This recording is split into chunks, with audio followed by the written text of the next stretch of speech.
Clock on the wall, and so I'm going to call to order this meeting of the March 21st, 2024 meeting of the Planning Commission. Yes? I got endorsement from the staff table. Okay. All right. And welcome, everybody. Glad to welcome you back to the semi-annual meeting of this commission. We don't appear to have any members of the actual public present, so I won't. Yeah, well, but I won't say. Okay, I will say that anybody who wishes to make any comments to us about either things not on the agenda or on the agenda will have to come here to do it, because under our present rules, all commenters must be present in the chambers. So with that, we will go ahead and, Stephanie, can we establish a quorum? Yes, Commissioner Disney is absent. Does not appear to be here. Commissioner Ahi. Here. Commissioner Doran. Doran. Yes, I really struggle. I apologize. Both of them are here. Kate just walked in. That's right, it's Doran. Commissioner Roche. Yes. Commissioner Mensinger. Yes. Vice Chair Benato. Here. And Chair Steinle. Here, and we should note that Yes, Commissioner I will Disney add has that arrived, yes. Commissioner Disney is present. Yes, okay, so we're all here, thank you very much.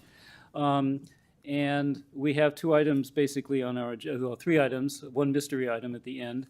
And we have the consent calendar, which is to approve the minutes, and we have one item for discussion.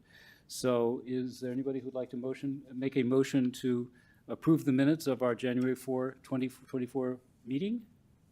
Sure, so move to approve the minutes of the January 4th meeting. I'll second it. All right, so Commissioner Doran has moved and Commissioner Mensinger has seconded the motion. Can we get the roll call and we'll vote? Yes. Doran. Yes, I did say Doran, yes. She whipped me into shape a long time ago. Yes. No, I was calling roll call.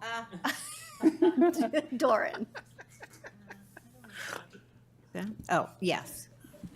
Ahi. Yes. Disney. Yes. Roche. Yes. Mensinger. Yes. Benato. Yes. And Steinle. Yes.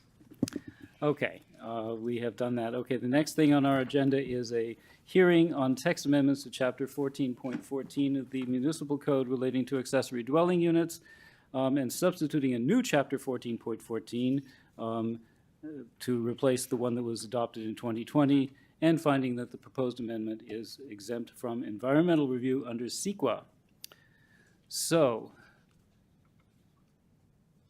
I think the first thing on our agenda would be to have a presentation. I think, Nick, are we going to? Yep, I'm going to go through a Okey-dokey. quick presentation. The screen should transition. Yep, there we go.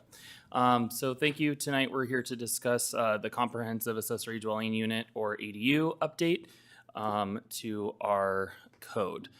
So background, since the ordinance actually hasn't been before the Commission or Council since 2020, just to kind of give an overview, is that on January 1st, 2017, accessory dwelling units actually became established by law.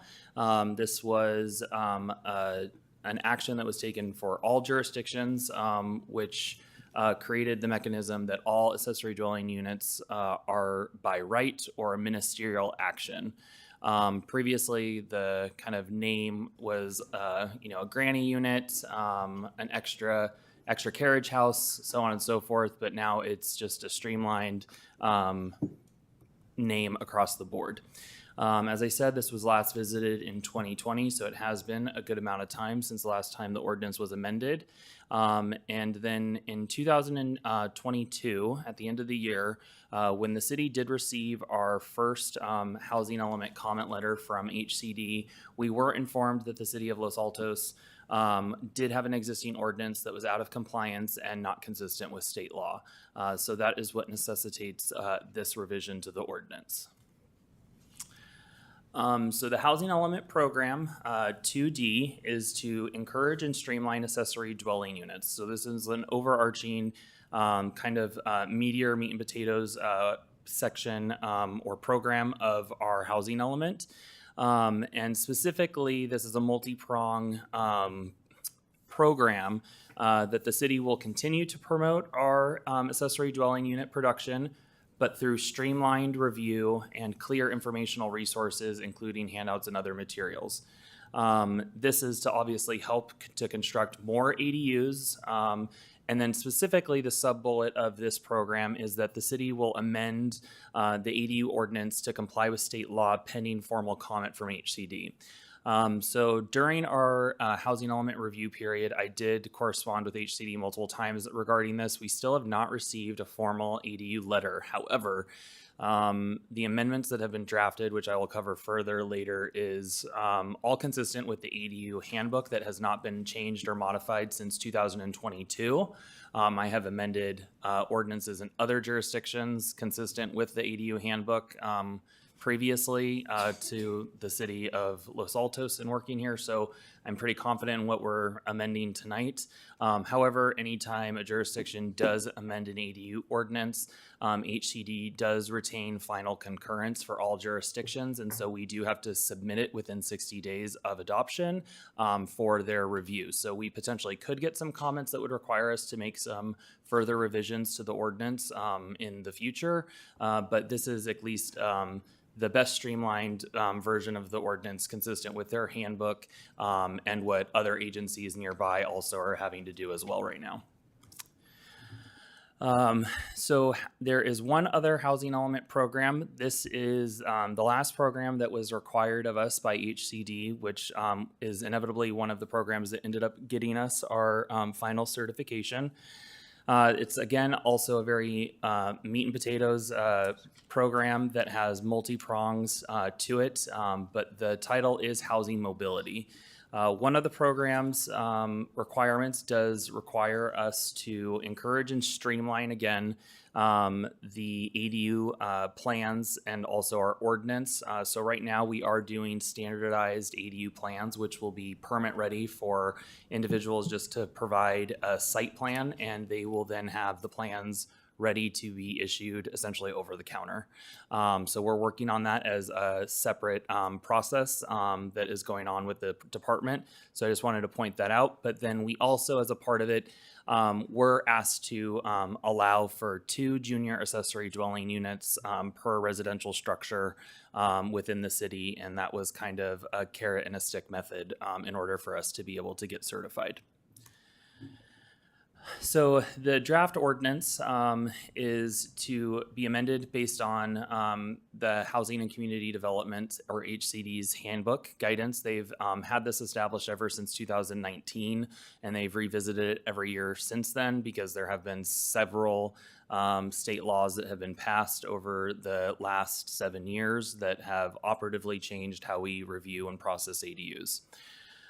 So we did draft this ordinance to be consistent with that guidance document. The draft ordinance was also amended based on some technical assistance letters that were authored by HCD to nearby neighboring jurisdictions as well as others throughout the state. The technical assistance letters that are provided by HCD are meant to serve as a roadmap to other jurisdictions to not be able to recreate the same violations, so they are shared publicly. That link is a part of the agenda packet tonight, so you can find a host of other technical assistance letters which would further substantiate why we have done the amendments that we've previously done, as well as this ordinance amendment tonight. So what is an ADU, just to kind of cover that briefly, is there's multiple variations, but it is an accessory to the primary. So meaning there is a principal residential structure on a lot, existing or proposed, and then an accessory dwelling unit is accessory to that primary structure. The real big kind of component, which obviously everyone is very well aware of, is accessory dwelling units do not count towards density, but they do count towards an additional unit of housing stock. So it is a loophole in the state law to be able to allow for essentially greater density, because we do not count it as density, but we do count it towards RENA allocation. So ADUs are actually a very vital component of our housing stock and what we have been doing. I will likely share with the commission is we are currently trending at an additional 30% of housing stock production with our ADU that were issued last year, or at least submitted for last year, which is really good and invaluable because about half of our RENA allocation is for what is considered above moderate units. And unless we have people that are attesting to their units being rented for an affordable level, they predominantly will be counted as above moderate, but that is a very big component of our RENA allocation, where we obviously don't have very many single family lots left or very big areas to subdivide further. So the above moderate is something that we're going to obviously have to be concerned with as well in this planning cycle. But just to cover the basics is that there are 4 kind of main components of an ADU ordinance, or essentially types of ADUs. There's the traditional, what a lot of folks know is the detached, essentially almost the guest house, what a lot of folks have always called them. And then there's an attached version, so the same essentially level of an accessory dwelling unit, but it is physically attached to the primary structure. There is a conversion of existing space. This is for areas that could have been even just storage areas, crawl spaces, things of that nature that then have been able to be recaptured and provided to be able to meet the building code requirements and create an additional unit. And then there is also a JADU. JADUs are a little bit different than everything else, as it is a conversion of existing space. However, they've kind of found a little bit of a nuance to where you can do it with a proposed structure, but that's kind of few and far between that we've ever seen. It really is just for some folks that have the generational housing component to still provide independent living to certain individuals in what is really considered more of an efficiency unit, because I'll cover on a later slide, they are smaller units than the others that they're akin to. So general ADU standards that are allowed, these are allowed by state law regardless of us amending this ordinance. JADUs, you'll see in the column, pretty much have a not applicable, and that's because, again, it's a conversion of existing space or a proposal of an overall structure, so it would adhere to the underlying zoning district. With the caveat is if someone had to do a minor addition for a JADU, they would be allowed to essentially encroach into the underlying zoning district. So it's a little bit nuanced, but it's not really as cut and dry as the attached or detached. Attached and detached, the required setbacks is for front yard. Predominantly, we will see that it will be for whatever is required in the underlying zone. With the caveat is that if for some reason it is not, if it's physically precluded from being constructed in the rear or the side yard, we are legally required to permit it in the front yard. But they do have to somewhat demonstrate that that is not physically practical in its application in the field. So the underlying requirement, though, for side yard and rear yard is 4 feet from any property line. The height of an attached is 16 feet or to the underlying zoning district, so whichever is greater. So essentially, if it is attached, it gets to go to whatever the maximum extent is for the main primary home. And then for detached, it's 18 feet. Traditionally, there are some caveats that the law has had now built into it that it could go above it, but again, those are caveats. This is more for general application and what is allowed. Attached and detached are allowed to go to a maximum of 1,200. The one difference is that if it's attached, they are allowed to go to a maximum of 50% of the primary. So if someone were to have a 1,600 square foot single family home, they would be allowed 50%. So they'd be allowed an 800 square foot unit.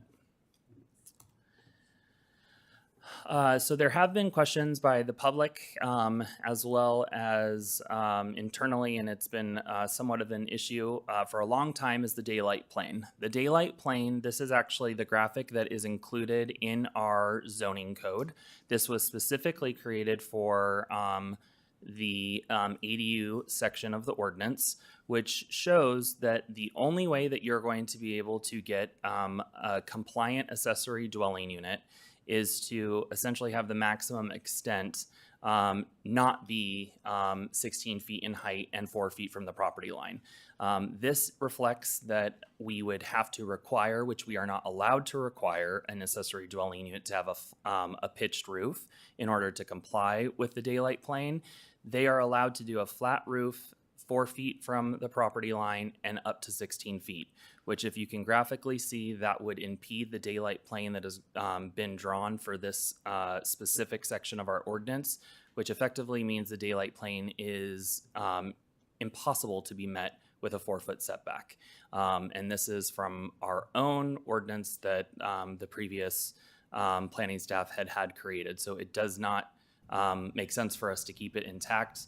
I also did include into the agenda packet for reference, Palo Alto has been fighting the fight on the daylight plane since 2021. HCD still is not allowing them to leave it unless they explicitly say in their ordinance that you're allowed 16 feet and 4 feet away from the property line, and we will approve it regardless of any other provision. That's essentially what they're looking for in the ordinance. So it doesn't really make sense. It's not enforceable, and it is creating, like what I mentioned for some kind of narrative commentary, is it's creating a lot of conflict with planning staff where we're having to mediate and explain things that as to why as we're not applying it. And it's because it simply cannot be applied. It really is truly providing a false sense of hope to some of the residents, thinking that there are protections built into the ordinance, yet they're unenforceable. This is also an additional kind of creation of what is creating an extremely common conflicts for planning staff, essentially in the field. The planning staff is frequently referred to this section by essentially opposing neighbors that want us to require what is considered a voluntary setback. And again, it's establishing essentially a false sense of hope for adjacent neighbors that would like us to require a 10-foot, yet we cannot. So as I articulated in the staff report, it's putting the city staff in the position of having to mediate things that we cannot enforce. And so we do have an ordinance that's essentially in conflict. Again, as I did point out in the ordinance, is this technically is not in opposition or prohibited in state law because we are identifying that it's voluntary. However, it's really creating a lot of confusion and heartburn among a lot of our residents, frankly. There also has been the comment and request for public notice of proposed ADUs. I'm going to read the red text that's bold, underlined, and in red, which is pursuant to Government Code Section 65852.2, subsection A6. A local agency shall provide the approval process that includes only ministerial provisions for the approval of accessory dwelling units and shall not include any discretionary processes, provisions, or requirements of those units. Any type of notification for anything that is a ministerial permit would be considered a discretionary action of the city. We do not provide public notice for any by right ministerial building permit. It's just not a process that is established by law or by ordinance, and it's not in the standard practice. So it's not something that we would be allowed to, and I know that if we put that in our ordinance, remember we are sending this to HCD for within 60 days of adoption, and I do think that we would run the foul of even that just being our standalone comment. So it's not something that we can support integration into the ordinance. And so with that, that is the ending of my presentation. So tonight, the Planning Commission would be to provide a recommendation to the City Council to introduce and adopt the ordinance as presented.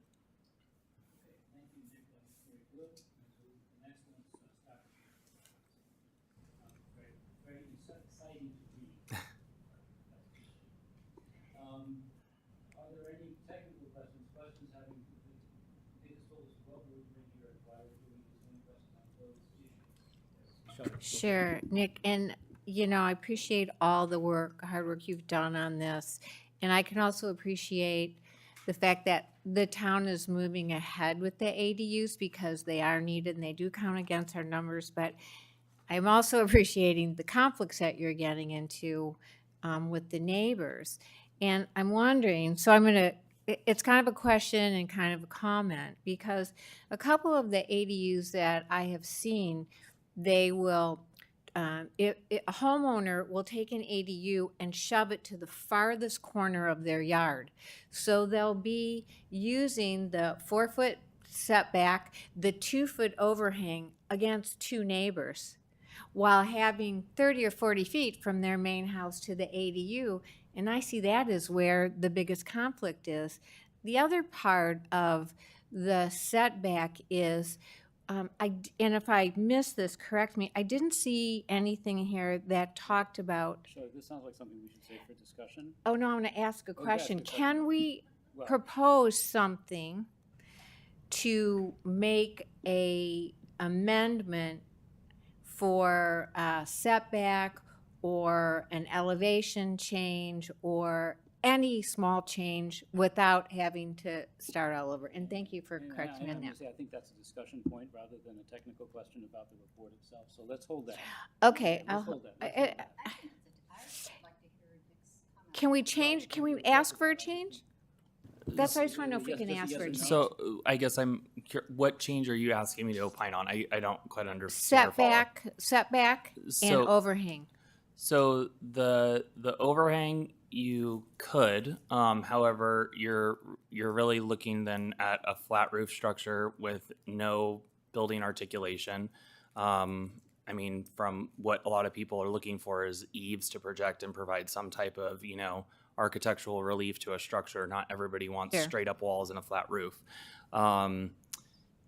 The setback, no. It has to be 4 feet. This is, so I will tell you, so when I started working in California, it was in 2016, and the legislature had just taken final action on all of the bills that set forth this. Every single year, since everything went into effect January 1 of 17, the legislature has reaffirmed every single time what every dais in California has tried to do to get around it. And I'm just more so telling you practicality, because I remember the very first few years, every single time I would amend an ordinance for ADUs in California, the next year what we had tried to amend it, that's why there's the null and void clause in all of the ADU laws, Got is it. that every single time a law goes into it. effect, Yep. the local ordinance becomes null. Got it. So I think we're playing with fire to then have the legislature reaffirm. The original setback as of January 1, 2017 was actually 5 feet. I know, yeah. So they've then further reduced it down again, which is, it's on their radar to further consider, because at the end of the day it's a lot of folks at the beginning, and this is just more the commentary of it, is that folks might initially build it as just extra space for themselves, like a guest house. But what a lot of folks that are then buying these properties, it's because they're able to leverage it when they're doing their home loans from lenders to be able to count that as rental property on their own property. And I think we could all admit is if folks, anybody has a second property that they rent, they probably don't have it even nearby them in their primary home, but let alone do they have it just outside the footsteps of their patio. So I know that's really kind of the legislative intent, is to be able to provide the flexibility for who's ever creating that generational housing or rental property on their own property to be able to create that ability to have individual privacy still as a built-in function of allowing that setback to be essentially so limited, and then kind of the generosity that they can then have of having separation. So the answer is no. So, The yeah. answer is no, and it was fine. It was a great, no. Sorry, thank you. I don't want to just No, say no on a topic like I that, because it understand. is a little Appreciate bit it, complex. Yeah. Appreciate it. I will add to that, in the part that you did read to us, the next sentence has the null and void language in it. It says that anything that doesn't follow what we're telling you to do is null and void. So that's sort of the unambiguous part of that, yeah. Okay. Did you have a what and why question? Yes. Okay. No, I had I'm a- just, I'm stupid. I had a question for Nick. I've heard complaints from residents about ADUs getting dropped into the neighbor's backyard and blocking the view and other things. Presumably, these were done legally with a 4-foot setback or whatever height or whatever. Is there anything that is changing in this new ordinance that would help out in those situations, or were those conforming structures with no issues, and it's more of a regret about a structure in the backyard that wasn't there before but is there legally? I'm curious about your thoughts on that. It's the latter of your statement. So there have been recent prefab manufactured ADUs that have been dropped down, and obviously they're commonly dropped down on somewhat of a raised foundation, which does then pretty much push them to the maximum extent. Even if they're on a raised foundation, they still do have to adhere to the maximum height of an ADU structure. So there is obviously some wiggle room with that. So yeah, they would still be allowed. And so this ordinance operatively doesn't conflict and change really the ability for folks to do that. That's what they're already allowed to do. Thank you.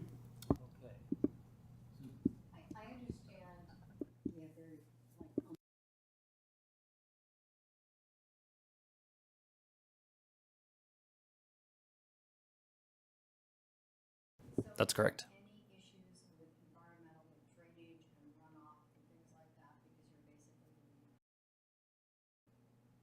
So anytime they do a certain amount over square footage, they do have to come in with essentially just supplemental kind of grading and drainage. Stephanie, it's 700, right? Yeah, 700 square feet. So if it's smaller than that, then that doesn't require it because it's just considered essentially, a non-starter issue. If it's above that, then there is some additional provisions that are required to kind of address that. However, the only thing is that for anything when it comes to water runoff and everything still has to be maintained. So whether or not they're able to do it quick and fast up front, the municipal code does require you to essentially have adherence in your conveyance essentially of water to be still bound to your site. Obviously, if something floods, that's a little bit different, but for normal kind of water kind of control, you do have to still be able to manage it. So it's whether or not you're going to do it proactively, or if we end up having to enforce it later as well. They can, yes, but it is, yes, they can, but it is, so the question can Yeah. someone put a basement in their An ADU? And you can, yes, but it does count to the maximum size of the ADU. Okay. And with the height limits, is it conceivable that someone could build a 2-story ADU? Yes, they could. Okay. Okay, thank you. I'm going to just chime in here because when we were doing the 17 law, when this was coming in, they did the ADU ordinance and then they passed new ADU ordinances. So we're always like one step behind. So our ordinances are already out of compliance by, when the January comes. And so we're always playing catch up.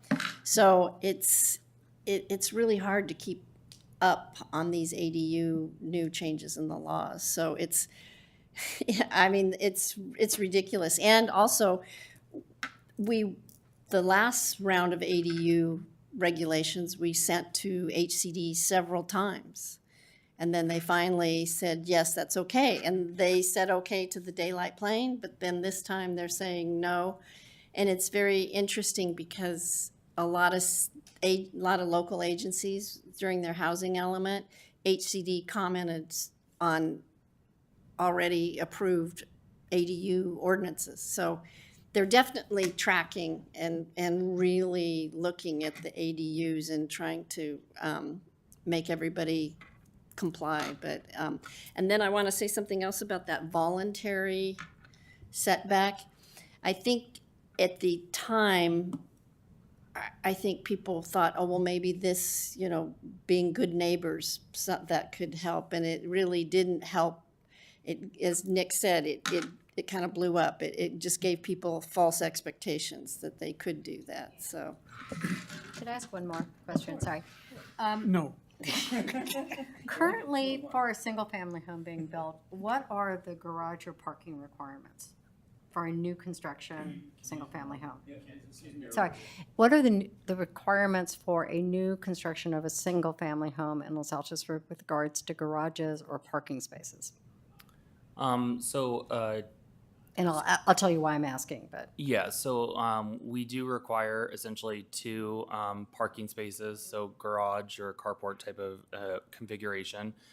Depending on the specific home, it could be either or. And then there's obviously also essentially two car lengths, I'll say it that way, of driveway area. And that has always been the state's method to the madness to fulfilling on-site parking requirements, is that they can park off-street by being in the driveway. They do not need to be in a covered stall. And that was something that in early iterations of the ADU law, and that's one of the big things that they kind of really quickly addressed, because it was kind of left silent in the 2016 laws that went into effect in 17, was the parking. And that was something that was further kind of compounded, and then it was essentially the argument that we see most of the time is if you're within a bus route of a certain distance, you don't have to provide anything. So that's kind of the method to the madness, essentially. And so if someone is converting a garage into an ADU now, presumably they still have their parking on the driveway because of the way the setbacks are working there in Yeah, front. that's correct. Okay, so we don't mind if they convert the garage. Correct. Okay, thank you. Yeah, they don't have to build a garage when they convert their garage. Yep. You didn't say anything about efficiency unit. What would you like me to cover? Because the efficiency unit is something that it is about the JADU, so the junior accessory dwelling unit is what we consider an efficiency unit. Okay. Yep. Because they noted it sort of differently. Yeah, separately in and that's kind of there's a lot of kind of nomenclatures, just word exchange that's very kind of either redundant, or you just have to kind of decipher kind of components of the handbook.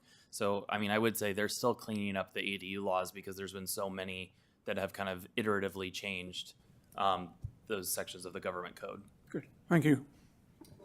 Okay, any other questions? Yes, I have some questions. Okay. Okay, so you had mentioned the null and void thing, and I want to just understand. Can we make sure we use the microphone? Sorry. It does have to be essentially within Is it on? like Yeah, but 6 it inches has to of be in your front of mouth. Okay, Or you have to be in front of it, one or the other.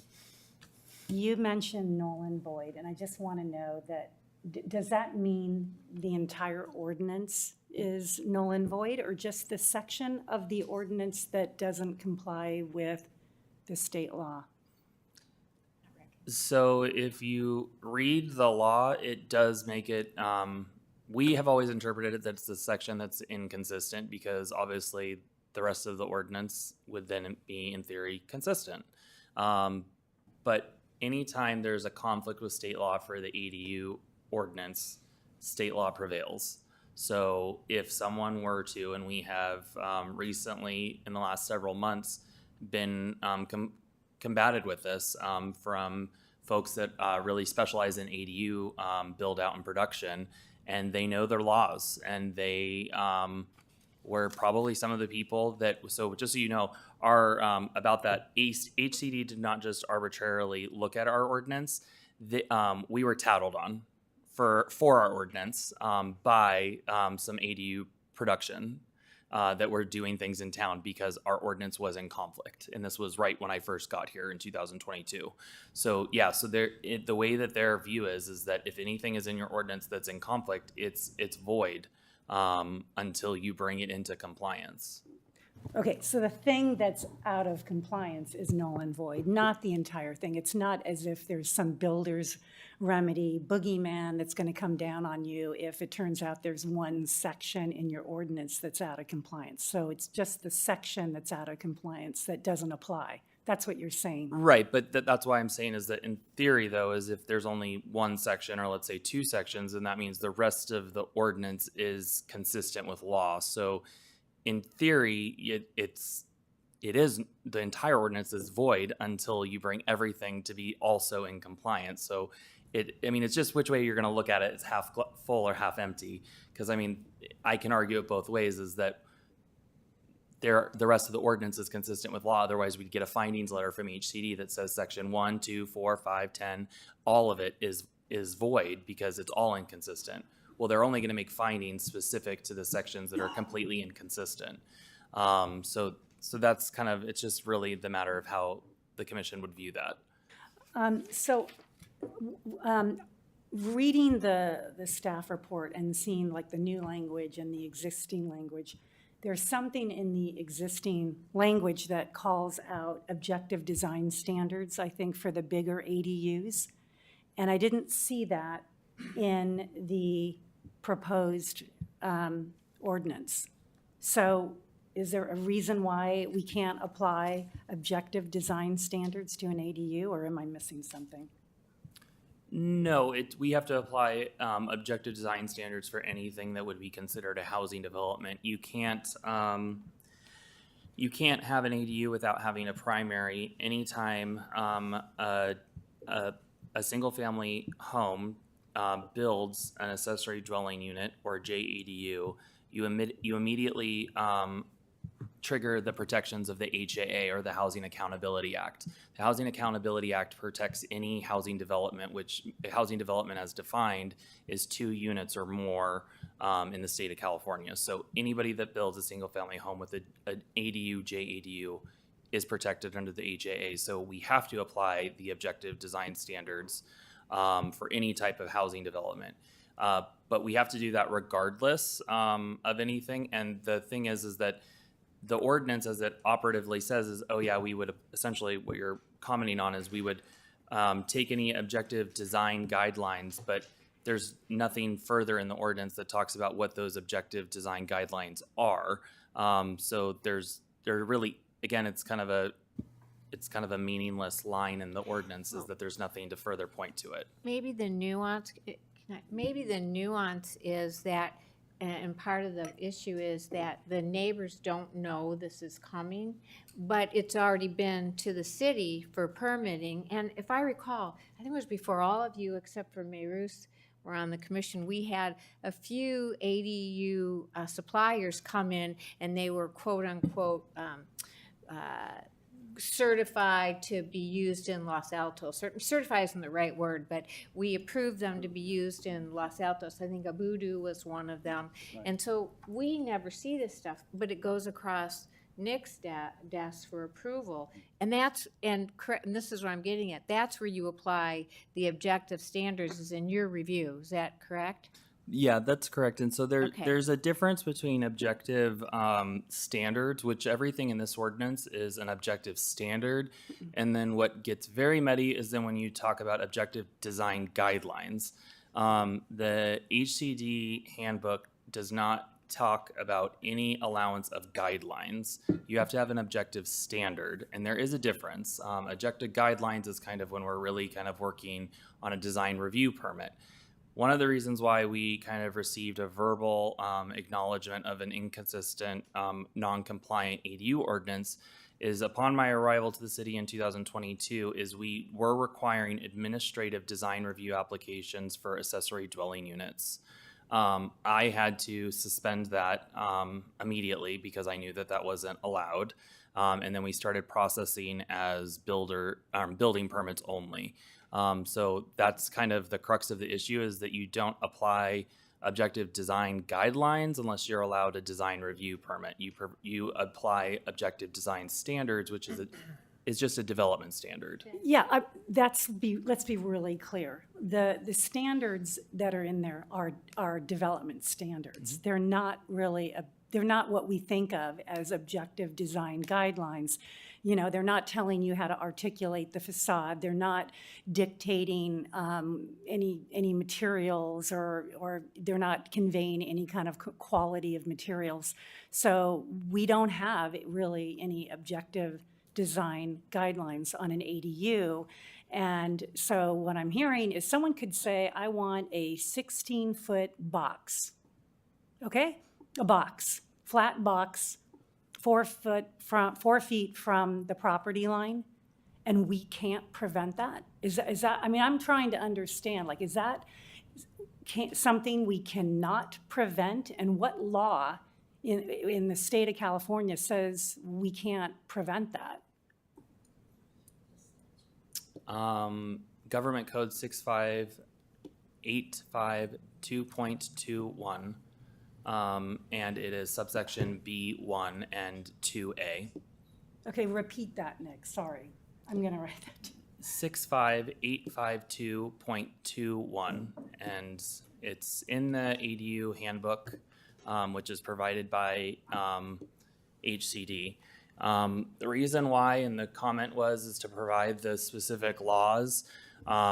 If I was to provide the specific laws, I could probably write whatever I wanted into this ordinance and you wouldn't be able to decipher it. That's why HCD had to create this, because cumulatively over the years, 2017 created the ADU ability.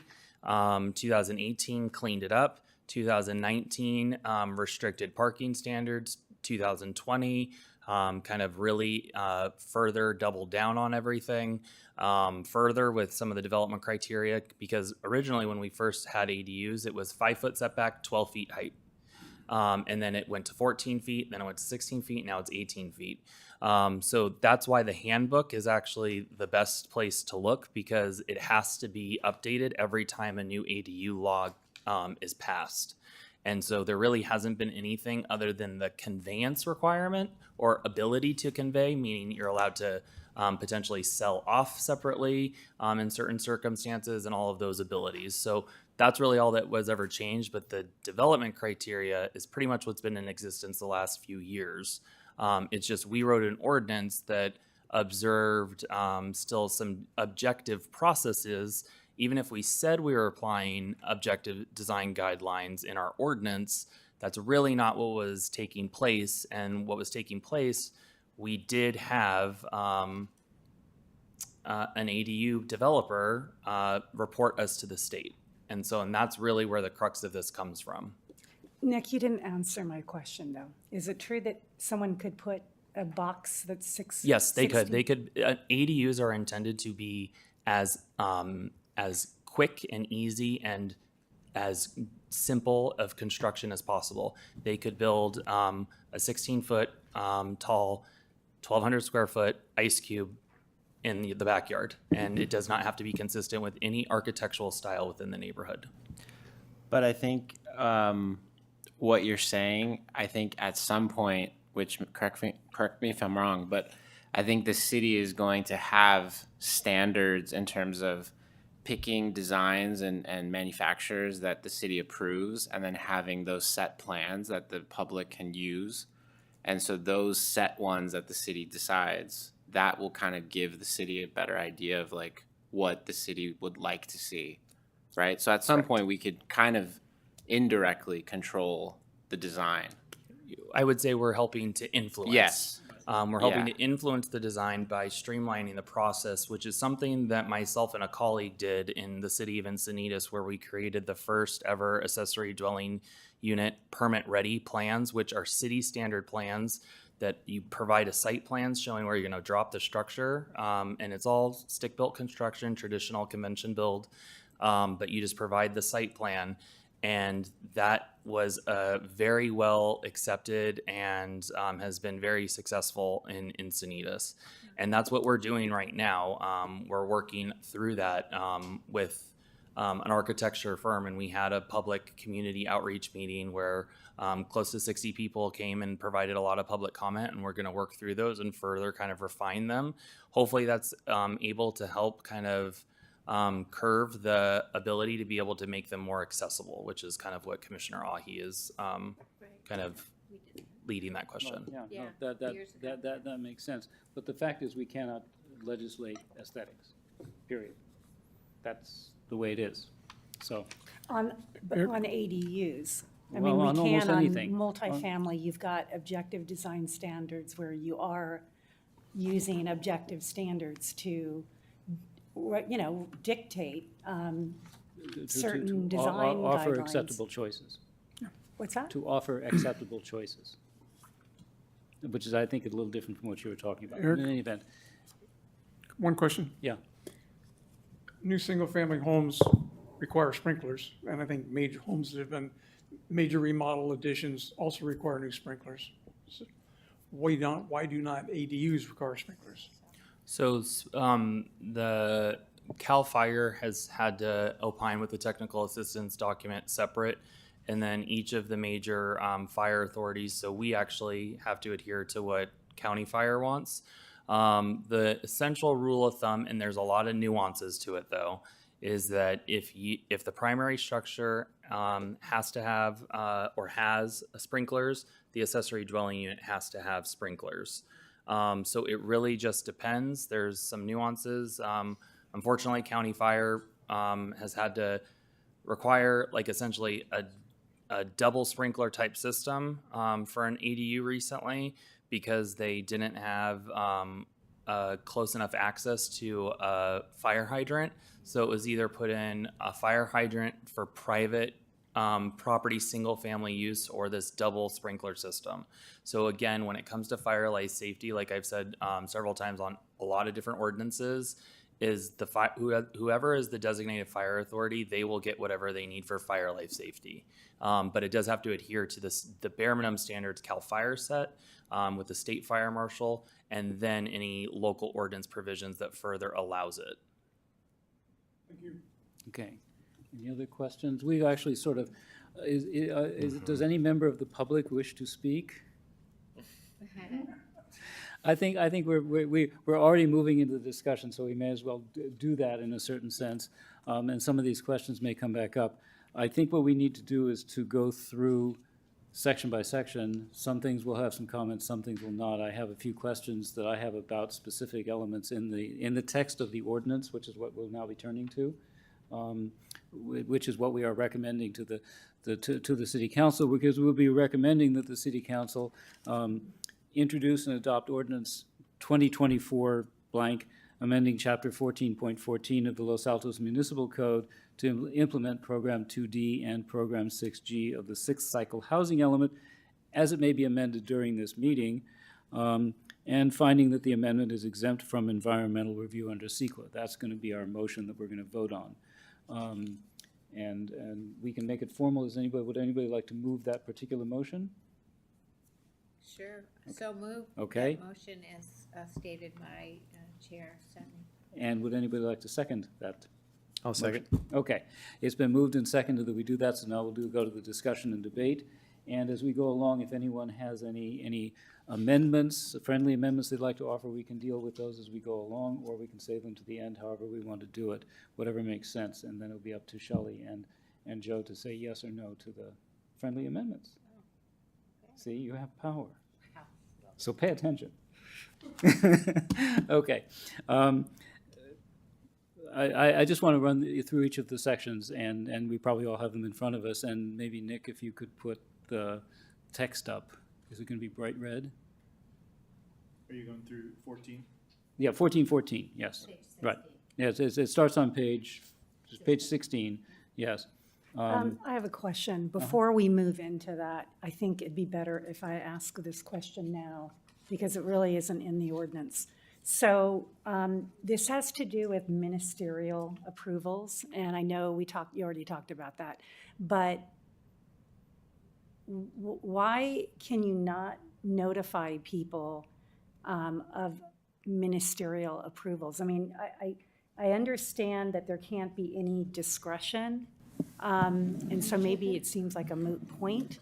On the other hand, I just think people would want to know, even if they have no say and there's nothing they can do about it, and it's, there's no discretion to it, it would seem to me that you would want to know if your neighbor is going to erect, a 16-foot box 4 feet from your property line. Maybe you want to move before that happens. So I'm just wondering, is there anything in the state law that precludes the city from noticing the impacted neighbors of an ADU project? I mean, I can show the slide that is the government code section, which to me, at least for a land use professional, it's very clear. I wouldn't even consult with the city attorney about something as cut and dry as this. I mean, it's, to me, when I read something, which I'm going to put back up again, it's very clear with its legislative intent in regards to what it is.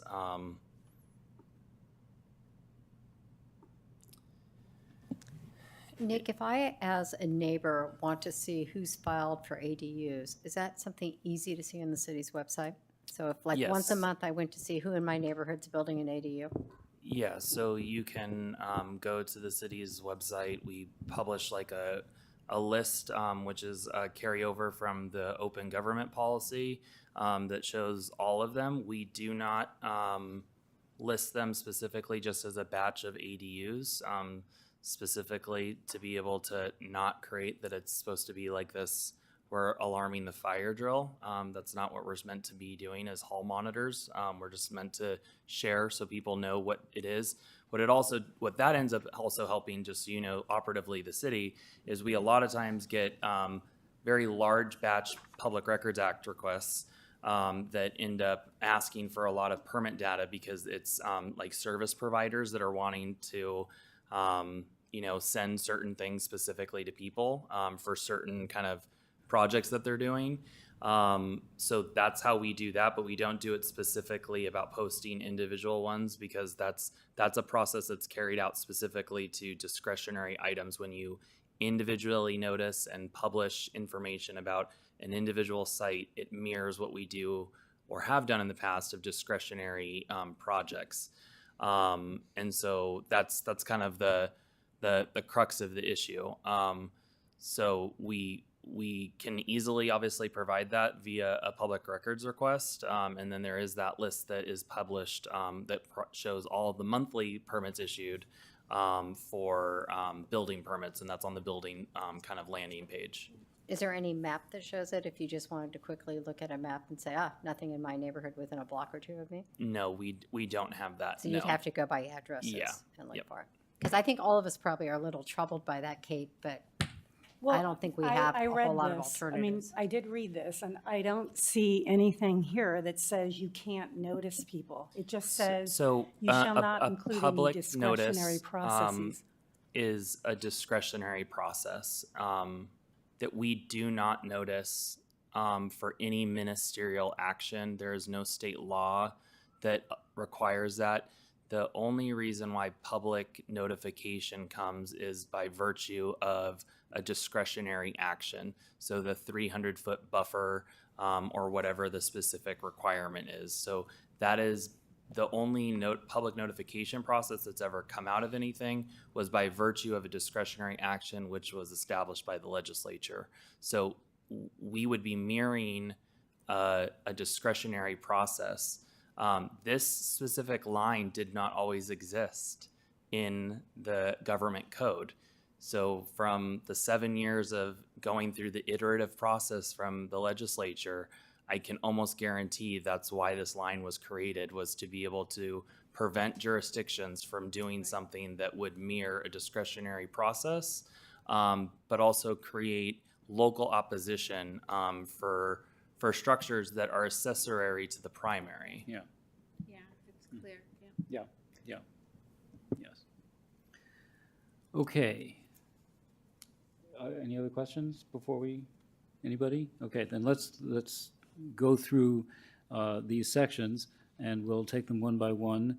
And if there are any questions or if anybody has any suggestions of things they would like to see changed, we'll just take them as we go. And they can, any suggested changes could be proposed as friendly amendments, and we can deal with them individually, or we can save them to the end, depending on how many there are and how complicated they are. Okay. So 010 is the purpose and intent. And does anybody have any questions or comments about that section? I'm just going to go 010, 020, 030 because they're all 1414. So that, let's see. Do you want to ask us if any of us have any comments on anything? And then we can, About anything related to this section? any section. This section. Okay, right now. I'm just, Yes, we're getting to all the sections, but yes. Okay. Oh, I mean, do you have a general I think Joe was comment? trying to move the meeting. I have no comments on any of the sections, and I don't know Okay. if others have similar things. I Like, have we a could few just raise the I five. have a few questions, and I have a few things I want to Okay. suggest. So if there are no questions, we move quickly, and if there are questions, we can stop. Okay. So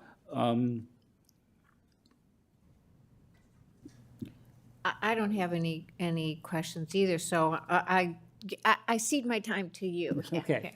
Anyway, I do have one suggestion for just a change in wording of 010. It says the intent of this chapter is to provide regulations. I think it would work better if you would just put the word regulations after to provide regulations for. It would read a little more smoothly. Just move the word regulations up one line. Okay, I think that would work more smoothly. Okay, and while we're on that, the page before where it says the Appendix A, amendments to Chapter 14.74, it should be 14.14. There's just a typo there that could be corrected. Okay, to clean that up. Okay. 020, anybody have anything that they would like to do? Okay. I also have a suggestion there. When it comes to, this is on page 17, tandem parking, I think it's a little bit unclear. It says they're lined up one behind one another. I would say one behind the other would be a little bit clearer. Otherwise, it's potentially, so I would urge that change. You're saying instead of behind one another, One behind the other. one behind the other? I Okay, think would be a little bit clearer. got it. Okay, Last line of 020. of 020, that's right. I found it. Okay. And I do have some questions about some of these things. Looking at the detached and attached, the definitions in 020 of attached and detached ADUs, this is a question that comes up, and we may as well find out the answer. How many actual dwellings, as opposed to addresses, can there be on a parcel, theoretically, if you apply everything that's available under this?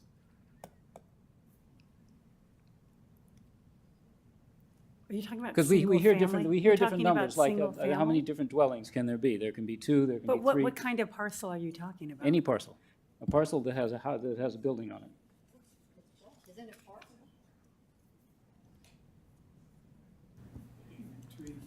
Are you including a lot split? Whether it's done under SB 9 or it's done otherwise, you end up with a parcel, and the parcel has a Five. house You on it. get five, Okay. right? Well, that's the question I have. Theoretically, what would be the upper limit? I don't want to hear it, no. I'm not asking for myself, I don't care, but this question does come up, and I think that probably That's we need to fine, get but- this. It's 5. You're allowed one of every flavor, but we doubled down and now you're allowed 2 JEDUs. Okay. So an attached, a detached, a JEDU, and a primary. Mm-hmm. That was the law, and our housing element provided a bonus of an extra JEDU, so it's 5. Okay, all right. That's not the number of, that may be the number of addresses. The number of buildings would still be limited to, Three. separate buildings would probably be limited to 2.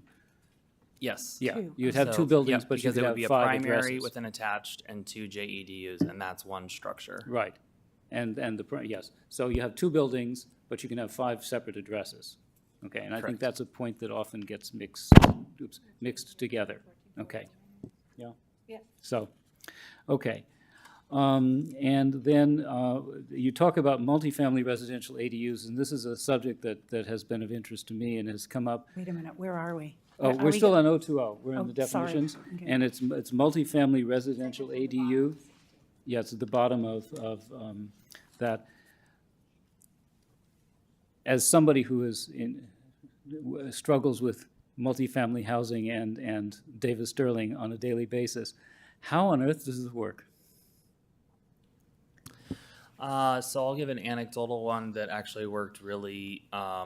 It made a lot of sense in the coastal zone. A lot of the properties that were built in the 80s all had detached garages. Essentially, it almost looked like one-story row homes with just garage door fronts across the entire backside of a property. And they were allowed to convert all of those into accessory dwelling units that were then tied to whoever the ownership was of that specific garage. Yeah, the reason I ask, and that makes sense. The reason I ask is that much of a multifamily dwelling property is common area owned by the HOA and not owned by individual homeowners, and this is a right that involves individual homeowners. And so unless you have something like Los Altos Square where they have individual garages attached to the units, it's not clear to me that you could ever build an ADU unless the HOA decided to do that. And there's another provision that lets you, I don't know, stick stuff in boiler rooms and hallways. And I'm not sure how that would work. I can understand that there, but it makes no sense to me that this would happen. To me, it wouldn't. It's not going to happen in anything, in my opinion, probably that's been built from like the mid '90s on, because of the way common spaces, like you're identifying, Chair Steinley, that were how they were constructed, and also how common space communal property rights were assigned, essentially. So that common ownership clause that you're kind of talking about, the ones built from like the early '90s before, they did do very specific delineated, the hallways would be maybe common space if it was an interconnected type of a property, but there were a lot, especially like in Southern California, there was a lot done in the County of Orange and the County of San Diego that assigned specific accessory structures to individual condo units or townhome units. So you do have that. Well, you also though run the kind of component of, and the law defines it as multifamily. A lot of jurisdictions define it not as multifamily because that's for condos, so stacked units. Is then a lot of places will call it row homes or townhomes, and that's a specific definition in their code. Well, all of them have probably 2-car garages. I used to live in one in South Orange County, and essentially the entire development was 25% of it was the kind of row homes, and the other 75% was stacked condos in between, sandwiched between an 8-pack is like what we would call it in development. So essentially, all of the townhomes would be able to convert their garages because they have their own individual kind of rights to that specific space, and they wouldn't go above that 25% because that's pretty much how the common kind of community was built originally. So it really does depend on that one. It's not going to be something we see very commonly, but I guess weirder things have happened. Well, I think it's a question of what's deeded and what is Right. Exclusive use common area, which is defined by David Sterling. So obviously, the HOA would have the right to do whatever. You go build an ADU on your balcony, right? Right. And this doesn't necessarily seem to have tracked the developments in David Sterling either, but that's not our concern. Okay, so that is not likely something to happen here in any event. Okay, all right, thank you. That clarified that, because I couldn't imagine why anybody would do that, however. Also, the town of San Lorenzo is an HOA. It's not a municipality, it's an HOA. So you can do, I guess they can also do that. San Lorenzo. Yeah, it's an HOA. Yeah. No, San Lorenzo. As you go up 880 and you go past San Lorenzo, it's actually an HOA. It's not a You're saying the municipality. entire, what we think of as a city, the city is of San an Lorenzo HOA. is an HOA. I didn't know that. Yeah, no, that's a little known fact. I think that's out of our jurisdiction, so It is, can, it is. No, but it's an example of where something like this could happen. Now, are all these laws, are they subject to these, as an Yes. HOA? Yeah. Are you sure? They're subject to David Sterling, yes. Yeah, I'm just Yeah. reading about it right now. Yeah, no, it is an HOA. They can tell you what color to paint your door. Moving on. Okay. Looking at 30, the review process and locations permitted, and maximum number of units and that sort of thing, does anybody have any comments or questions? I'm just running through these. Square footage allowance allowed projections, which is the roof eaves. And then it gets to some general provisions. I had one other question, just a clarification. In 090, Wait a minute. You're going really too I am, fast. because- Like, but you're at nobody- 090 now, and Yeah. I'm still on 040. So do you have a question about any of these? I didn't hear that there was a chance to I ask. so asked if there had anybody, do you have a question about that? I have a question about Okay, 040. all right, then let's go 040. Okay, the location permitted. Okay, so it says in 040B, nothing in this chapter shall be construed to authorize construction of a new single-family residence in multifamily or mixed-use zones where such single-family residential use is not otherwise allowed. Okay, so this might be a naive question, but is it illegal to construct a single-family home on a lot that is zoned multifamily? There are some zoning districts that we would not allow a single-family structure to be built if it's explicitly zoned for multifamily. And it's to be able to provide essentially a minimum density threshold. So yes, there is that component, and this is a conflict in certain jurisdictions that have flexible zoning schedules that allow for single-family to go in anywhere multifamily is. But conversely, we have specifics so that we are able to achieve density in certain areas. We wouldn't want that to then be construed in the manner that you wouldn't be, or that you'd be allowed to essentially circumvent it and get a single family structure. So yeah, it is conceivable that people would try to use that, and it's just, this is a carryover from something that was in our existing ordinance. So even in 2020, it was obviously conceived that that was something of a potential issue. Okay. Okay. 050, any questions? Okay, 050, Which is the maximum number of units? Is the yeah, title, maximum number of units, and I think you touched upon this, but I find B kind of difficult to understand. So under maximum number of units, B, at least one accessory dwelling unit within an existing multifamily dwelling is allowed, or up to 25% of the existing multifamily dwelling units are allowed. I just find that really difficult to understand what it is it's saying. And I think you alluded to it, but I wonder if there's a better way to say that. So admittedly, I actually struggled with this one originally, and it is a convoluted one. This is actually something that I did lean in on to look at what other jurisdictions have said, but because of how convoluted this provision is in the state law, this is pretty much what everyone is adopting. I don't know of a way to wordsmith it without getting even longer and more explanatory than this.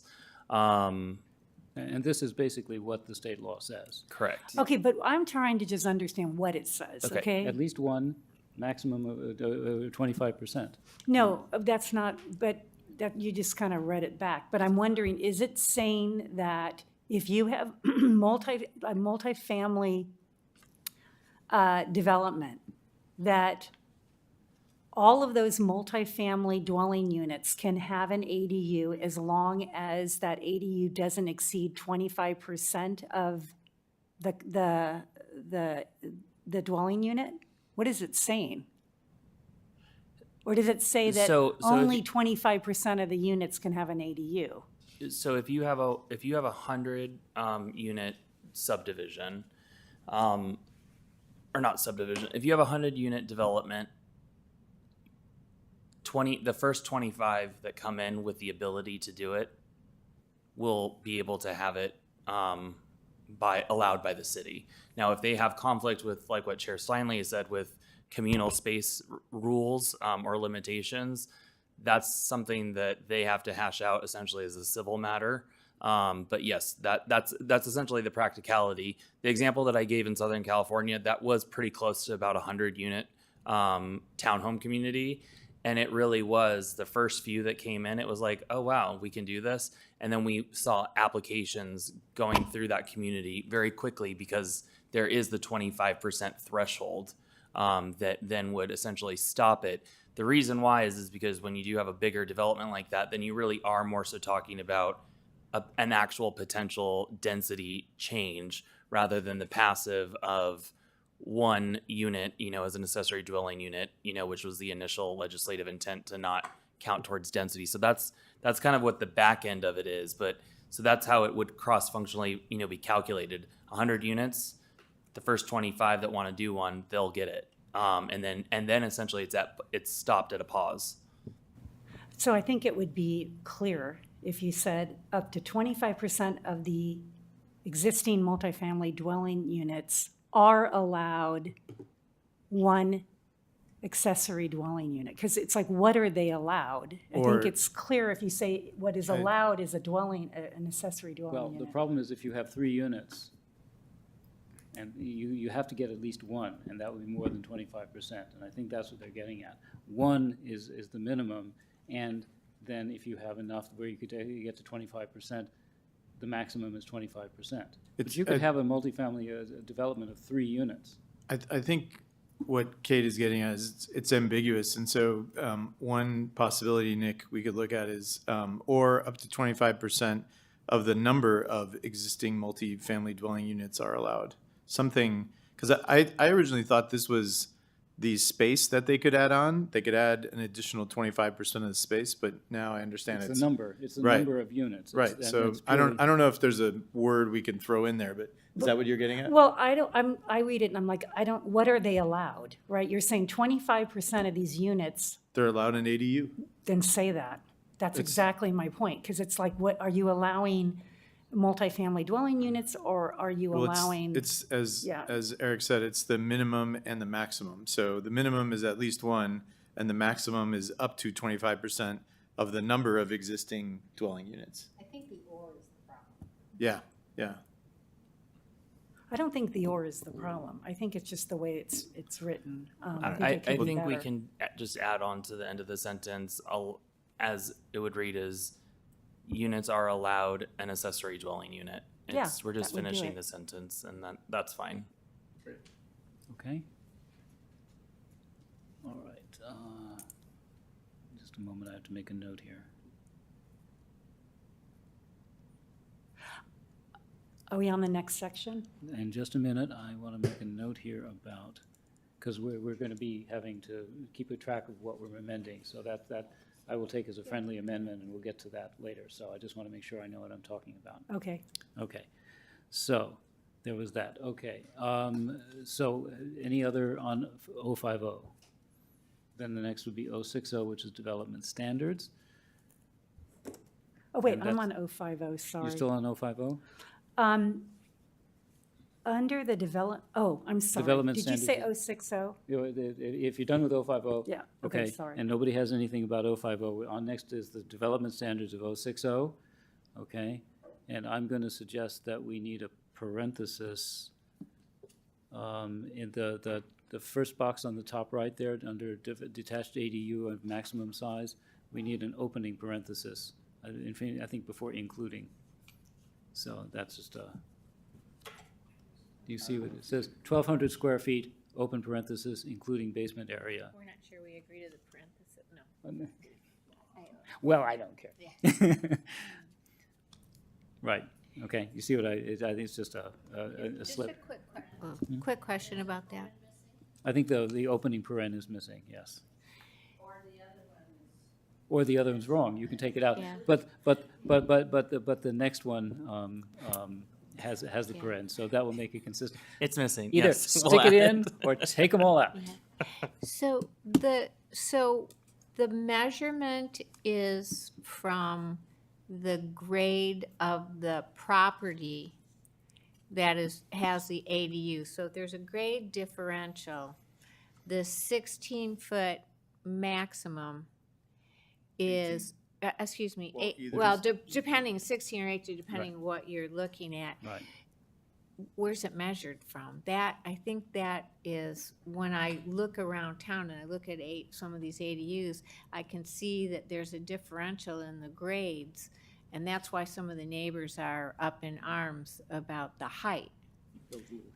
Because there's, yeah, I mean, there's one in our neighborhood where, yeah, the grade on the property is higher than the next door neighbor, and so it looks like it's almost 20 feet. So is there any way to clarify that, Nick, and within our, lowest possible? We had one of grade, or- these, I think, last year, where there was two different elevations, two different streets, and the street in the back was lower than the street that the ADU was gonna go onto. So the ADU was gonna be really here, and then the other street was lower, so it was Right. gonna tower over the Right. backyard. I don't remember Yeah, how we so resolve it's we did. it's allowed from whatever in the confines of that parcel. So Yeah, I that's get it. not a there's no way to make an objective standard really Got it. that we'd measure it from an off-site Sure. height point of height reference. So I just wanted to know, because that tends to be where the conflict with the neighbors comes in. Just to clarify, follow up. when we measure anything, it's from the natural grade. I mean, that's what the city does, right? We don't allow someone to come in and move dirt around and, change the contours of the lot. I mean, I'm assuming that when we take these measurements, they're always from the natural grade. But natural grade on one site could be greater than natural grade on the other site. Oh, for Yeah, sure, Yeah, and right. that's kind of what's happening when I see the neighbor conflicts is, the grade 2 or 3 feet higher on the site with the ADU, and then the next neighbor said, wait a minute, you're now looking in my bedroom window. Right. So, but that. Yeah, that's so I always mean, that. it's know. taken from like the natural, or what a lot of people say, the existing grade. Yeah, So immediately adjacent to the structure. got it. Any other questions or Oh, comments? yes, I have a relating question. to 070, which is no, I'm sorry, 060, which is the development standards. Okay, so there is no minimum side setback that references an exterior side. So if you're on a corner, the way this is written is you could put an ADU 4 feet from an exterior side, which might read like a front yard for a lot of people, right? Because a lot of people do cite their house to the side yard. So it seems problematic to me to not have a bigger setback on an exterior side. The legislature has always left it specifically just as side and did not ever decipher between interior and exterior. I know that housing advocates, one way or another, have pushed to leave it remain that way.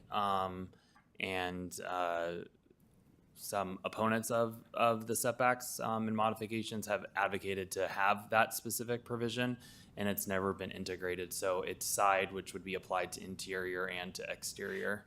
Okay, so let's talk about fencing for a minute, because I think if you're on an exterior side yard, you're allowed a fence that can only be so high, and then you have to set it back, I think, 5 feet for it to be 6 feet high. Am I getting that right? What's the, because this seems like it doesn't comply with like you could do more with an ADU than you could do with just a fence. So I guess what I'm trying to get at is if you're on a corner, your fence, your 6-foot fence has to be, I think, 5 feet from the property line, unless the fencing ordinance has changed. So No, you're correct with that about the fence. Yes. okay, so I know this because I'm on a side. So I would have to take a 6-foot wooden fence and move it back 5 feet from the property line. But my neighbor on the other side of the street who wants to put up an ADU could put a 16-foot structure 4 feet. So I want to know, why aren't we changing, the fencing ordinance? It seems incredible that you can do anything with an ADU, but you can't build fencing to protect your privacy and all the other impacts that you're going to get from your neighbor's ADU. Provisions like this have triggered other agencies to look at some of their other land use decisions, such as this, because one doesn't make sense over the other, essentially, is the kind of thought process. However, the benefit of an ADU is housing stock, and a fence is an amenity and not a relationship or benefit of housing. So, I mean, that's how the argument could be made to not modify the land use kind of regulation and provision like you're articulating. But like I said, there are other jurisdictions that would look at that component of their ordinance to say, well, if they're allowed that, then we want to also just have the private benefit to be able to enclose more of our yard closer to the street. Okay, anything else on that one? Then the next would be the 070, the square footage allowance, and that's basically the size of the ADUs, which tracks state law. Any questions or comments on that? How about 80, which is allowed projections, basically roof eaves? No. Okay. And then 090 has a series of general provisions, most of which are just restatements of existing law. I do have one just sort of definitional question. It's not a substantive question. But under deed restrictions, it talks about a housing organization. These are exceptions to the deed restrictions, and it says a housing organization. What is a housing organization? So our BMR administrator also acts as a housing organization. So Alta Housing, they actually do develop and produce housing stock as well. So if they were able to do, buy a unit to be able to restrict it for affordable, they would be able to do that and, do the conveyance separately. Okay, so Yep. I thought that was, but it wasn't clear, so I thought I would ask. Okay. That was 090. I have something about 090. Yeah, no, go right ahead. Okay, so 090, a short-term rental and ADU should not be rented for periods of less than 30 days. And this is in the existing ordinance, correct? Yes, the city. Okay, so I want to know, is why don't we existing. enforce this? I'm sorry? Why don't we enforce this? When it's rented for less? Yeah, I mean, if you go on Airbnb and you look at the city of Los Altos, there's all kinds of things that rent for 5 days. So what are they doing? Are they getting permits? I mean, No, a lot. The ones that if they are operating in the city of Los Altos are illegally operating, we do prohibit them. But if we're able to catch them, so it's kind of considered host compliance. So from previously being in the coastal zone, this is something that's very actively regulated. I'll give the example of in the city of Dana Point, we had someone that owned 5 homes, beachfront property. The summer of 2018, the city made $250,000 in transient occupancy tax from the private rentals themselves. So, I mean, there is money out there for certain things like that. So there are people that do permit them. We do completely prohibit them, though, by ordinance. So there is a little bit of the crux of the fact that we don't have a surplus of housing stock. So that's why we don't see an overabundance of them. We also, when we do see houses that come online, are usually for month-long rentals because people are renting out sometimes structures that are 10,000 or 20,000 sometimes. Go on Zillow, and it's fun to see some of the homes that are renting for that. So we don't really see a lot that are lower. If there are some, we have sent out letters. But the one fun thing about Airbnb is that you don't see addresses until you actually go to book the listing and everything. So that's where you end up having to have a third-party vendor help with that because they're able to capture essentially that background data that's not actually visible until you book an Airbnb. So it's kind of complex. We are aware that we do have some, and so as we can kind of see from obviously sometimes when you have Airbnbs, if you go on there to rent one yourself, usually it doesn't show you what the front of the primary structure, if it is that, it really shows you a lot of the interior and maybe a backyard shot. Siamara, can you go tell him that that's happening, please, before one of us have a seizure? I understand what you're asking, Kate, but isn't that outside the scope of what we're here for tonight? not really, because we're looking at an ordinance, and it exists in our current ordinance, and we don't enforce it. So why is it there? I mean, Enforcement issue as opposed to. Right. right, but it's like, why are we Yeah. making a law that we don't currently enforce? Well, I think actually, I think mostly this, or it's my sense this will happen mostly with condo units, and the HOAs do enforce this. Well, that's not what this is talking about. Well,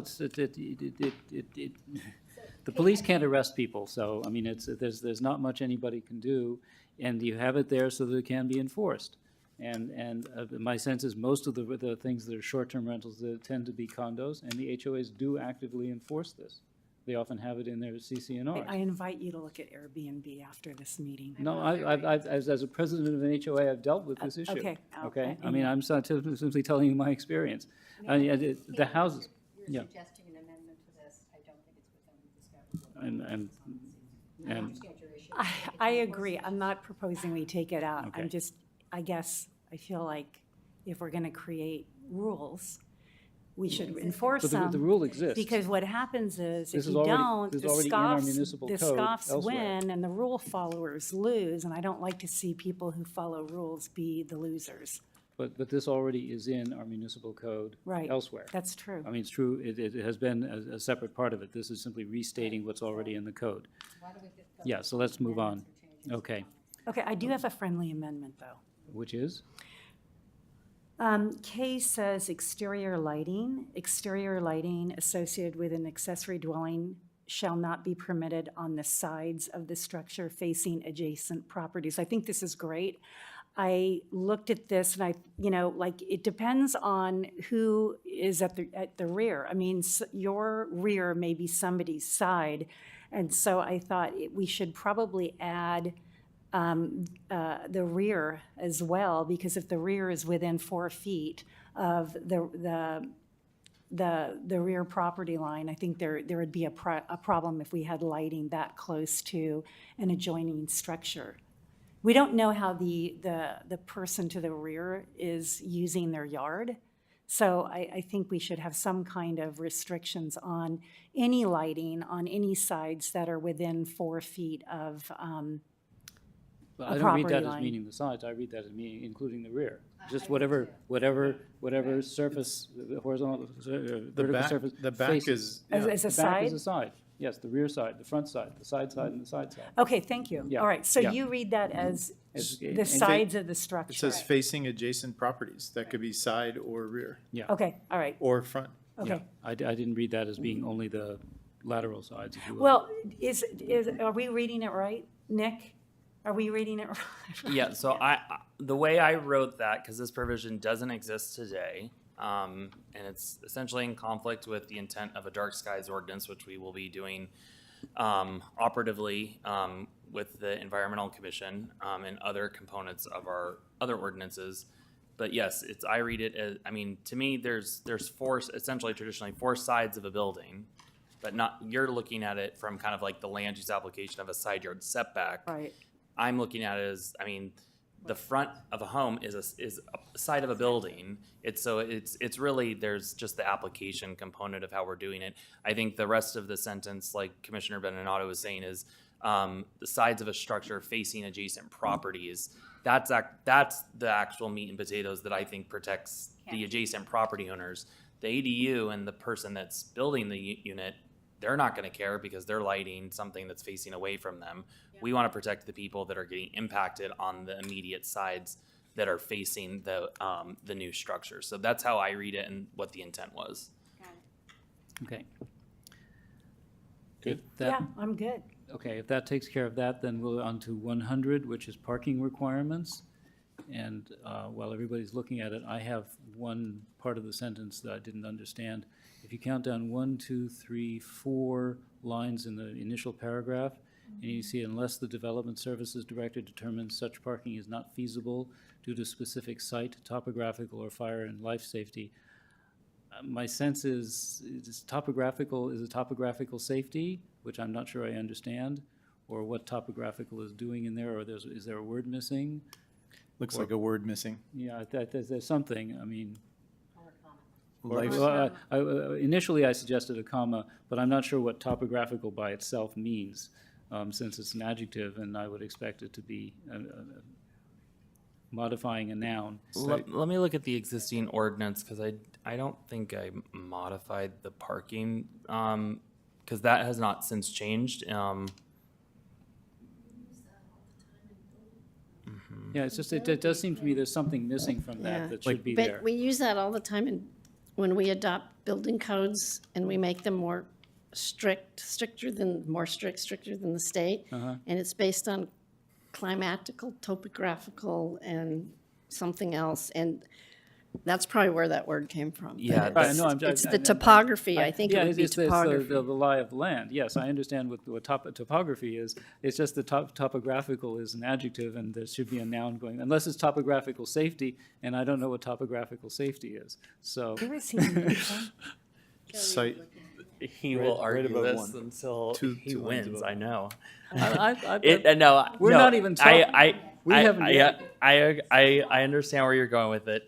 It's this section was because the standards and the provisions of the state law have not changed. This is a regurg of the existing ordinance. So if we want to clean it up, we can right now. I didn't really wordsmith this at all, so I really just changed my I would title. simply suggest that we Topography. think about something and think of sticking something in there, at a minimum, a comma, and we'll let people figure out what that means. Okay? No, so- Well, No, so that's, no. You have a problem with the grammar, and I get that. yeah, Let's let them figure it yeah, no, that's what I'm going to suggest, that they can figure it out.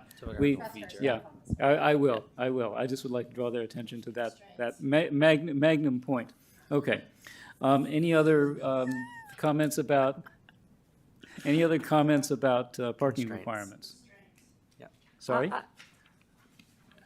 I have a question. Okay.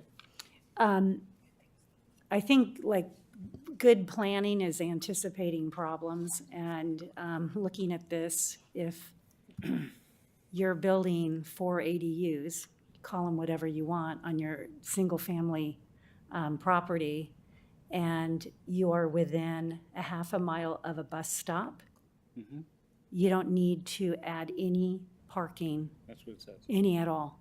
So you can't really, it's very difficult to get around without a car. Okay, we know that. So that means we're going to be adding a lot of cars to many streets that don't have sidewalks, right? I mean, there's, so it really does impact, bicycle, pedestrian, safety. What are we doing to anticipate this problem? And why, is there something in government code that requires us to waive any kind of parking requirement? Yes. Yeah, I mean, we Yes. talk about that with the minimum amount of parking for condominiums Yeah. and apartment buildings. But- That's a big debate The- all the time. We don't have Yeah. any discretion on And it, this yeah. specifically is in the section that is ADUs. It says that. I was going to raise a question because it simply says transit stop, and it doesn't go into the definition. And since It won't, yeah, it won't. But, and I think it would be simpler if we just said what the statute says. That's always my view, is if you repeat the statutory language, you don't get in trouble. No, but I mean, the statute 65852.2 just says transit stop, period. And so I'm wondering, do we need to explain what that is, or can we just get away with saying transit stop the way well, I did, yes, and Nick has expressed some incorrect opinions about this. Wow. I was gonna say, Eric, again, let's trust our Let's staff. keep going, No. trust our staff. No, we argue about this one all the time. We don't need to. But my question is, wouldn't it be simpler just to say transit stop, period, the way the statute does, or do we have to go on and explain what that would mean? I mean, that's just a sort of a drafting question. So you're saying for subsection 3? Say, yeah, 3, because this tracks the statute pretty closely, and the statute stops at transit stop, and doesn't go on and explain it, and doesn't define it. Do we want to because to Kate's point, I know, yes, but if they you're want it within a in the half mile of ordinance any now. kind of a bus stop or anything, yeah, They want it to be an there's no attestation of additional that parking we're required. acknowledging it. We can say transit. I mean, Stop. it's up to you, but I mean, my instincts always say, if the statute tells you what to say, then you say what the statute says and don't get off the reservation. Yeah, Unless there's a good reason to do that. It's just a bummer, is because there's then going to be the converse argument that you're giving Chair Steinley, is that someone's going to say, well, what's a transit stop? And then we're going to point it to the government code section, and then they're going to say, well, that's not in our local ordinance. You're attesting to a lot of other things in your local ordinance, but then you're pointing me to here. So this is the kind of tetherball match almost that we have to play with writing some of these ordinances. Okay. Well, that's fine. I mean, I had a question about that. Okay. Any other questions on parking requirements, which are basically statutory? And then the last two sections are 110 and 120. 110 is about mechanical equipment for ADUs, and 120 is about something none of us care about. Yeah, absolutely. Yep. Any questions or comments about those last two sections? I was very happy to see 110A and B. I'll just say that. Okay. A thumbs up. Okay. All right. Any further comments, questions, anything before we go ahead and take a vote? And Are we in discussion? we are still in discuss, we have been in discussion. Okay, Yeah, great. okay, so. All right, then we're going to proceed to a vote on this as amended. Has somebody been taking notes, and we know what the amendments are mostly Right. non-substantive. They're I would say even Kate's was essentially non-substantive. That was on 14.14.50B, where she wanted a couple of words added, and I think that we did. Are you willing to accept all of the amendments? friendly amendments? Absolutely. And I Joe? move- Yes. I move- Okay, all yep, right, then I it- as move amended? to approve as Okay. amended. And so we'll go ahead and the proposed ordinance as amended is before us. So Stephanie, if we can have the roll call? Commissioner Disney, Aye. Commissioner Ahi, Yes. Commissioner Doran, Yes. Commissioner Roche, Yes. Commissioner Mensinger, Yes. Vice Chair Beninado, Yes. and Chair Steinle. Yes. Unanimous Okay, recommendation. the next thing on our agenda is the mystery item. Because there was nothing in our packet about it, so we don't know what it means. Isn't that illegal? Unless, of course, so can we know what this is about? Yeah, so we thought it would be better as a discussion item than try to write a report. And so basically, we wanted to get the commissioners' feedback or kind of pulse on changing the meeting time to 6 p.m. And I'll explain a little bit about that. It would align more with the start time of city council meetings. It is, I think, would be better for city staff as well as some members of the public. I totally agree with you. I mean, you get here at 7 in the morning and, you don't go home till 10 at night. And I think that we would be doing you great service if we move until 6 o'clock. And it does better line up with what we do with the city council.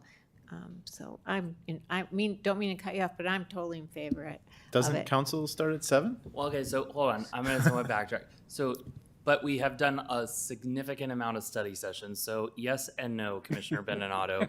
We have been, the council and staff have been doing a lot of study sessions over the last 6 months.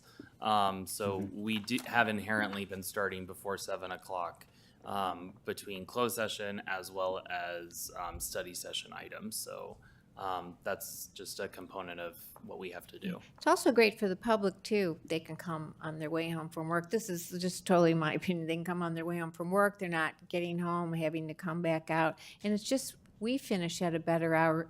And especially as we move into, development reviews. So it's healthier for everybody. I'm not opposed at all. There might be some people who can't get here from work or something, but maybe we just have a bunch of unemployed people here. Yeah, and I don't know if anybody works or except yours. No, I know you work. I do.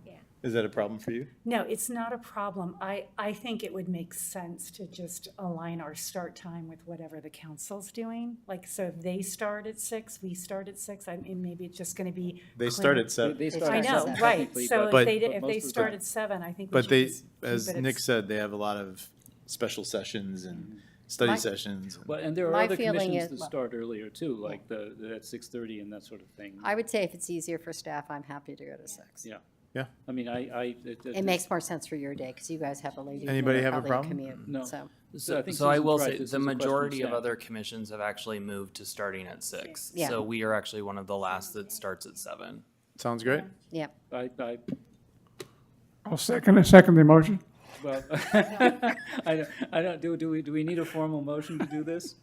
Or can staff manage, Do we need a motion to I change believe the start time? Direction to staff. I think we were just looking for directions. Okay. It's not codified. Then I think 6 o'clock is the popular choice. Or to put it another way, we would have to think of a good reason why we wouldn't want you to start early. And Can I can't ask think of kind one. of a related question to make staff life easier? Would it be better for you if we gave you things about typing errors, parentheses missing, whatever, outside of the meeting context, like just send you a quick email saying, hey, you might want to look at this section? And that way you can just do it quickly on your own and then present it to us.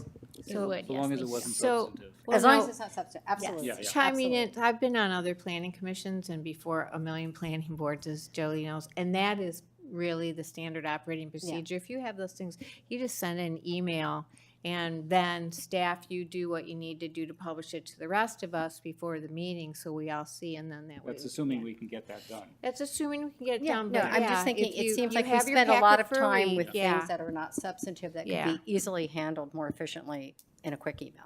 If that works for you guys, if not, we'll stick with this method. It does, yes, thank you. Okay. When great. was the Is that okay pack? with everybody? I've frequently done that in Yes. the past. Yeah. Or, no, you're right, Monday. It's When was the packet available? This comes out Actually, 3 days this in one advance. was Then that's available- not, it's not, that's definitely not going to work for some people to do that. I think that's, I mean, it's, Don't you get an email? what do you mean? Like we get emails, the packets, here's the packet. Yes, but I'm just saying, if the packet is 3 days before the meeting, it's a lot to take in everything that's in the packet and then follow up with, errors or whatever grammar issues. I think, People who do have Yes. time to do it. Yeah. I say, if you can do it, great. If you Yeah. can't, you bring it up. I did it this afternoon. There was a typo with Richard's name in the minutes, and I sent it to Stephanie, and she said, we'll fix it, and done. We don't have to discuss it. Like Was I it just better did. spelt? Whenever it's a requirement, Kate, just Yeah. saying, I think. I- It had an extra letter in it. Well, that's because he's a wonderful person and Yes. his name is too short. Okay. So I think then so our next meeting in October will be at 6 o'clock? April. Just bring I up was one just thing. thinking of being realistic. It's really, this has nothing to do with the meeting time, but it's really now fun, and May Roos, you could appreciate this, to drive around town and look at what we have approved in the past 4 years and to see the finished product and compare it to the renderings. And I know we talked about maybe doing a tour of all that, but just in the last month, several of our projects have come online. It's really great to Sprung see. up like I think that was weeds. a really Yeah. useful meeting when we did do that. Yes, They yes. happened to be on projects that I wasn't part of the commission Yeah. when they were approved, but that could be an interesting, Right. on a slow meeting day. that could Right, be an and interesting- the Very thing is, educational, you can too. look at, you should go really look at the car stackers now too. I know we all had a question about how car stackers work. Go to some of these sites now when they're open on the weekend and go look at the car stackers. You'll just get a really great idea of what it is we're doing and the kinds of technologies that are out there that we're using, so. On that note, I think it would be great if we did schedule a tour of the city and see some of the things that have been built and, to look at them and know, like, Yeah. would we allow this today? Or, could we enforce this today? Do we have better standards? Do we have more lax standards? And I think also, I'm finding El Camino there's parts of El Camino that I think are shaping up really pretty well. And it's surprising to me. I thought I would, have a lot of problems with the bulk. And there's some really good projects now on El Camino. And then there's others that I think are problematic. Yeah. Particularly some of the projects with really pretty intense lighting. Well, when Nick first got here, we talked about let's yearly take a look at what it was we approved that's been finished, and we just have to find the time to Yeah, do my it. point is we should add El Camino to that tour and Okay. look at also what's happening in Mountain View. So how do we schedule that? Because I think we've talked about that before. Well, doesn't that violate the Brown Act if we all get Not to if it's go? noticed. Yeah, it would have to Right. be a regular So meeting, anyone would could have to be join us. noticed, and staff participation of some sort would be required. But then you were This sounds asking like a staff future to now agenda item, take more of too, their I time to. imagine. I mean, because it would have to be scheduled in some way. We'll see you for lunch. I said that last time. So, yeah, so that's, are there any other, well, I'll count that as a future agenda item, something to discuss. Are there any others, future agenda items anybody has to raise? I have a report. You have a report? Yes. Oh, my God. I'll make it quick so, Okay. so we can get out of here. A few weeks ago, a number of us, Commissioner Disney and Director Zorns and Deputy Director Williams and I attended the Planning Commissioners Academy, woohoo, and learned all sorts of things about planning. I will note the highlight of the time for me was the Planning Commissioner Jeopardy, in which I finished third of the entire room by gaming the system. Thank you very much. Thank you. Third out of 3. And I was thinking you were gonna say lunch at Panini Kebab with me. Yeah, He has a Was spokesman. the highlight. and a certain director stiffed me for dinner at least once that time, but we won't get into that. The second thing was there was a gentleman from the city of Livermore, and for those who haven't been there recently, they did a really fantastic job redeveloping Livermore, and we've been invited, if we would like, to come and tour Livermore to see what they did to the downtown. It used to be kind of a freeway going through a downtown, and now it's like really great, and they apparently attract all sorts of other cities who come through. And he said, if you come around lunchtime, either before or after, you guys can have a meal and check out this. We'll give you a tour and we'll walk through whatever topics are most interested to you, parking or bikes or whatever. So I was asked when I brought this up to bring it up tonight. So Nick, I don't know what you want us to do with that. Is that a suggestion for a future agenda item, or I don't know what that is, but would anybody be interested in doing something like that? Yeah, we could. Yeah, Field we could, trip? We could, yeah, and as long as we announce it and agendize it, that would be fine. If you can be on a Saturday or something, and we just. Whenever Yeah. well, I think they only work during the week. Oh, So okay. so if he's going to tour us, they'll do it. That But means people I don't want can to do create it an today. additional burden for you guys. But if you think that would be a useful thing, I'm happy to work with them to get some dates or whatever might make sense. Because it would be during the day, we could send out maybe like a survey thing to the commissioners individually and see like what would comprehensively work. Myself and Stephanie wouldn't be able to do it unless it was like one time, just because that is a little bit of a trek for us. So we would obviously have to meet there to do that, but we're happy to kind of do that if it's a kind of a comprehensive thing. And we just have to coordinate that because it would be a notice for essentially an offsite kind of meeting and training. But it also isn't project specific, so there really is kind of some it's not that big of a conflict considering it's we're not talking about anything we're doing. Oh, okay. Just So in regards to a lot the of Brown Act, ideas. there would be no Brown Act issue with something like that. Well, yeah, it would Yeah. be because you're all together. That Okay. we'd have to be Right. more so just identify and But report once out. we're there, we could talk about anything we wanted, basically, as long as we didn't talk about city business. I think the theme is more field trips is what you're hearing from the commission. Okay.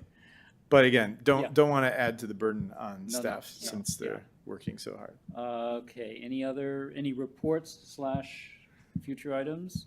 I just have I don't know if this is a good time to bring this up, but It's perfect time. I think so. But I need staff's attention on this one. So, the ordinance that we just passed, or not passed, but recommended to council, doesn't have anything about landscaping, and I'm noticing that it's, a lot of what we're looking at doesn't require any kind of landscaping, and I'm just wondering, is that called out in a different ordinance? So if I'm building a bunch of ADUs, evergreen screening, street trees, landscaping, does that end up coming into play due to another ordinance that will be applied? So, accessory dwelling units are accessory to the primary. The primary is the principal responsibility to provide the landscaping as well as things such as street trees and so on. So that's how that would get applied. The ADUs itself would not be required to do individualized landscaping improvements. It's something that would be accomplished by the primary structure. So whether or not it's existing or a combination of a proposed ADU and single-family home together. So so are you saying if a single-family home already exists, it's legal, it's conforming, and they're gonna put up, an ADU, the staff has to approve that, if it complies with the ordinance, but they can't require any kind of screening to screen that ADU? So I'm gonna somewhat answer, but Yeah, then this cut is it off. getting- We're getting in discussion from an ordinance and an item we've already adjourned. So what I mentioned before is that the ADU is not subject to the landscape requirements. That's held under the single family home. I'll advise all 7 of the commissioners is that if it's something in tandem, you need to continue the discussion in the item, or we need to agendize it for a future. The item has now since closed and we can't continue to talk about it in commissioner reports and discussion. Okay. With that, Wait, I was just gonna say, Commissioner Disney needs to report out from I don't have a Joe. report. I think Joe covered it all. Okay. You're supposed to report. Why? It's like a rule. When you go somewhere, you're supposed to just say something. Okay, well, I think he already adjourned. Okay, just so you know. No, I'm just frustrated because, it's like, I'm not asking for a change of the ordinance. I'm just asking about, how landscaping might be applied. Yeah, but that's like a topic,